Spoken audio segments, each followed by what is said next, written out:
សូមគោរពនិងជម្រាបសួរពុកម៉ែបងប្អូនទស្សនិកជនទាំងអស់ឥឡូវនេះនាងខ្ញុំមានព័ត៌មានមួយដែលតាក់ទងទៅនឹងហោរាសាស្ត្រទំនាយអំពីហេតុភេទប្រចាំឆ្នាំនៃទេវតាឆ្នាំថ្មីព្រះនាមគមិរាទេវីតាមជំនឿរបស់ជនជាតិខ្មែរតែងតែជំនឿលើការទុះទាយអំពីហេតុភេទនានាក្នុងស្រុកទេសតាមរយៈការទុះទាយពីហោរាផ្សេងៗតាមមហាសង្ក្រាន្តទេវតាឆ្នាំថ្មីឆ្នាំរកានេះសង្ក្រាន្តនឹងចូលមកដល់នៅថ្ងៃសុក្រ3រោចខែចែកត្រូវនឹងថ្ងៃទី14ខែមេសាឆ្នាំ2017នាវេលាម៉ោង 3:12 នាទីចំពោះទេវតាឆ្នាំថ្មីនេះព្រះនាមគមិរាទេវីជាបុត្រីទី6នៃកបិលមហាព្រហ្មទ្រង់សោយចេកណាំវ៉ាជាអាហារហើយទ្រង់គង់ផ្ទុំបិទព្រះនេត្រលើខ្នងមហិង្សាគឺសត្វក្របីជាពាហនៈចំណែកឯព្រះហស្ថស្ដាំទ្រង់កាន់ព្រះខ័នរីឯព្រះហស្ថឆ្វេងទ្រង់កាន់ពិណតាមរយៈសៀវភៅមហាសង្ក្រាន្តដែលរៀបរៀងដោយឯកឧត្តមបូរិន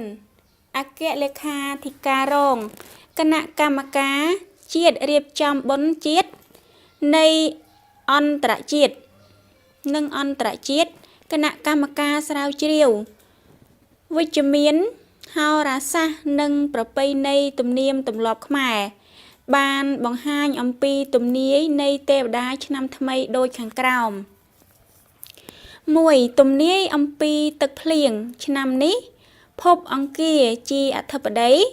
ដឹកនាំផ្លូវទឹកទៅសុំទឹកភ្លៀងពីស្ដេចនាគហើយនាគបានបង្អុរទឹកភ្លៀង300មេដូច្នេះហើយនៅចំពោះទ្វីបមនុស្សនឹងបណ្ដាលឲ្យមានទឹកភ្លៀងតិចនៅដើមឆ្នាំកណ្ដាលឆ្នាំភ្លៀងមធ្យមនិងចុងឆ្នាំភ្លៀងច្រើន 2. ទំនាយខ្យល់ទំនាយទាយថាក្នុងឆ្នាំនេះមិន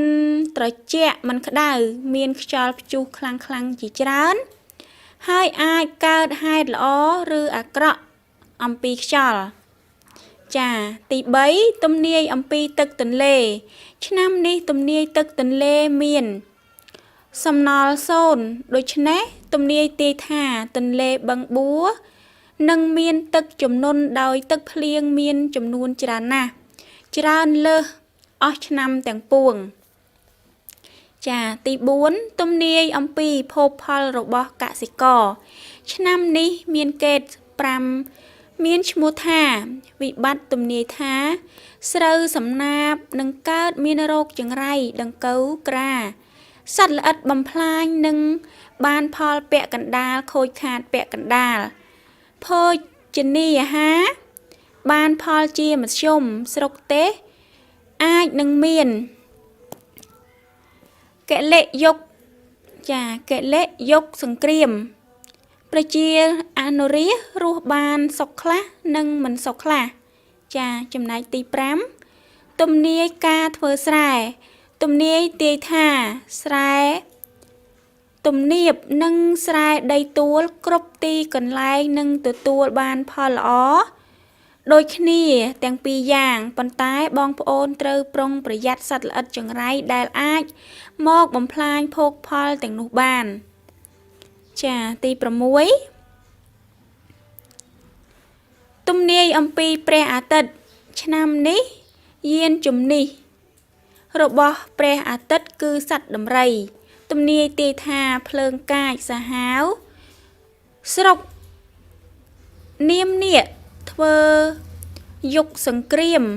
និងស្រុកនាគគ្រុឌនិងនាមកណ្ដុរ